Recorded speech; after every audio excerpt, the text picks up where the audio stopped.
Baik, selamat pagi semuanya. Selamat pagi Ibu.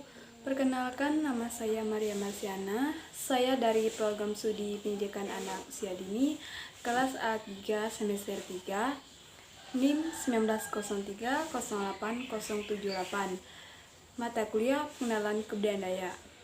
Baik, selanjutnya di sini saya akan mengenalkan orang yang saya akan wawancarai, asal dan asal, tempat, dan lokasinya. Lokasinya Dusun Sungai Injit, Desa Kerempek Komplek, Kecamatan Semitau, Kabupaten Kapuas Hulu, Provinsi Kalimantan Barat. Sini suku Dayak Kantu. Nama orang yang saya wawancarai Ibu Margareta Juliana, umur 25 tahun. Baik, selanjutnya di sini saya akan mengenalkan 20 makanan dan alat yang ada pada Dayak kami, yaitu Dayak Kantu. Yang pertama, bahasa daerah kami, Lungai, bahasa Indonesianya yaitu pisau. Menurut Ibu Juliana, alat ini biasanya digunakan untuk memotong sayur dan bisa juga digunakan untuk memotong daging.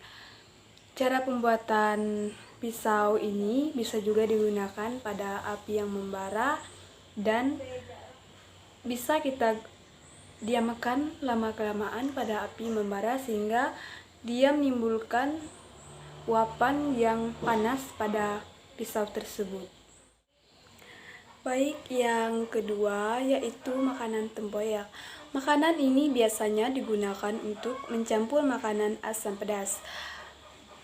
Cara pembuatan pada tempoyak ini biasanya difermentasikan selama beberapa minggu, lalu didiamkan dalam wadah sehingga menimbulkan rasa asam dan manis pada tempoyak. Yang ketiga, bahasa daerah kami pakis merudang, bahasa daerahnya pakis merah. Sayuran atau makanan ini biasanya digunakan untuk mencampur makanan yang bersifat sambal. Tumbuhan ini biasanya tumbuh di berbagai hutan dan bisa juga digunakan untuk mengobati rasa gatal dan nyeri pada kulit kita akibat gigitan serangga. Selanjutnya yang keempat, bahasa daerah kami bahasa Indonesianya alat untuk noreh.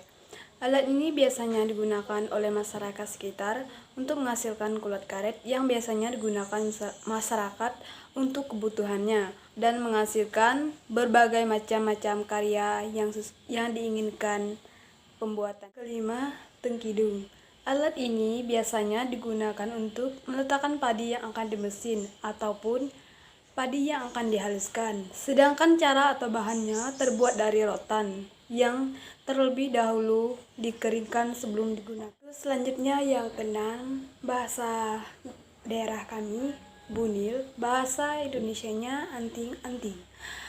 Alat ini biasanya digunakan untuk hiasan pada baju adat Dayak kami dan biasanya juga digunakan untuk menambah keindahan dan kelengkapan pada baju adat tersebut dan biasanya digunakan sebagai pelengkapan penari yang akan mementaskan sebuah nari di atas panggung. Ketujuh, baju adat atau bahasa Indonesianya baju Dayak.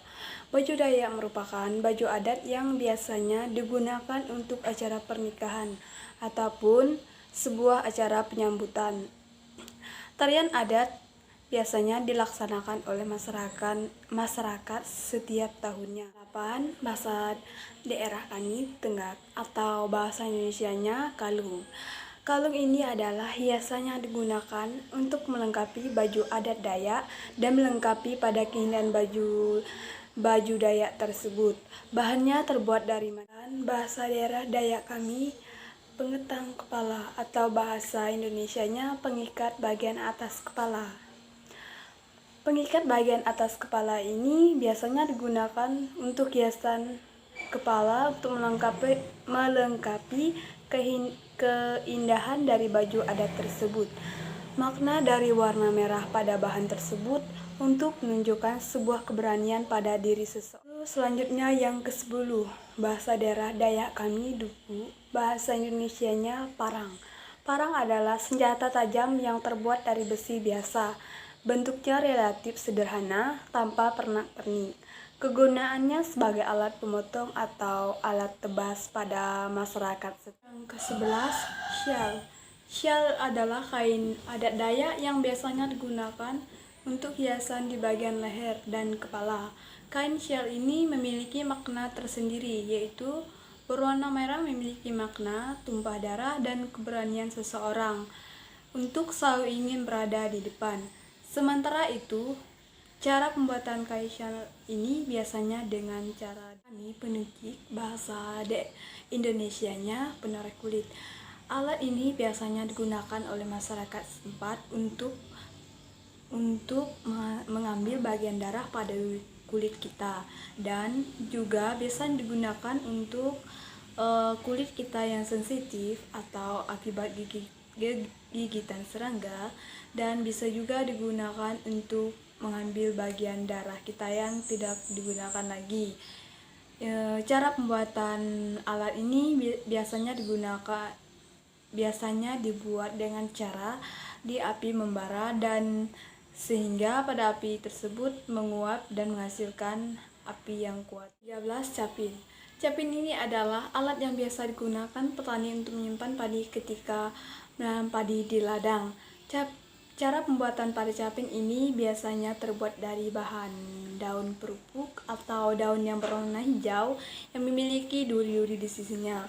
Makna dari capin ini adalah memiliki makna kesejukan pada setiap padi yang akan ditanam oleh petani. Ke-14, bulu burung ruai.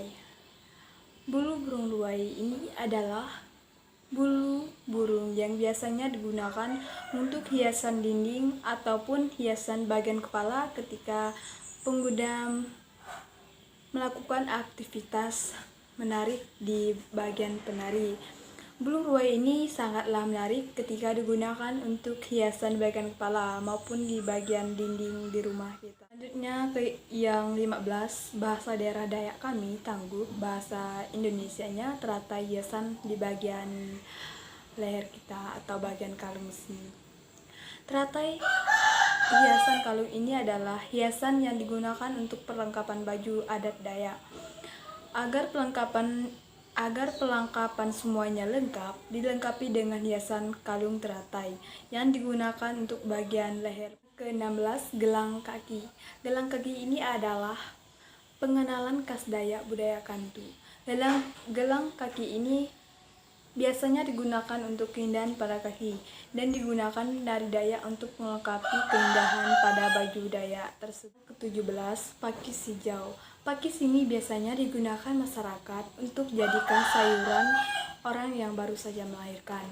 Selain itu, fungsi dan manfaat dari pakis ini adalah agar orang yang baru saja melahirkan mendapatkan ASI yang banyak, sehingga bayi tersebut bisa mendapatkan ASI sejuk. Ke-18, bahasa daerah atau bahasa Dayak kami Kelayak, bahasa Indonesianya tikar. Tikar ini adalah alat yang biasa digunakan untuk menjemur padi di bawah terik matahari. Tikar ini juga memiliki fungsi untuk alas tempat tidur. Yang ke-19, bahasa daerah bahasa Dayak kami Balangsai, bahasa Indonesianya tempat nasi. Tempat nasi ini adalah alat yang biasa digunakan masyarakat untuk menyimpan nasi ketika mau berpergian ke suatu tempat. Bahannya biasanya terbuat dari rotan yang berwarna hijau. Rotan tersebut terlebih dahulu dikeringkan di bawah terik matahari sehingga dia menjadi merapat dan kering sehingga bisa dia anyam, dan kita haluskan terlebih dahulu sebelum kita anyam. Bahasa daerah Dayak kami tubu atau bahasa Indonesianya rebung. Makanan ini adalah makanan khas Dayak yang sangat terkenal di mana-mana.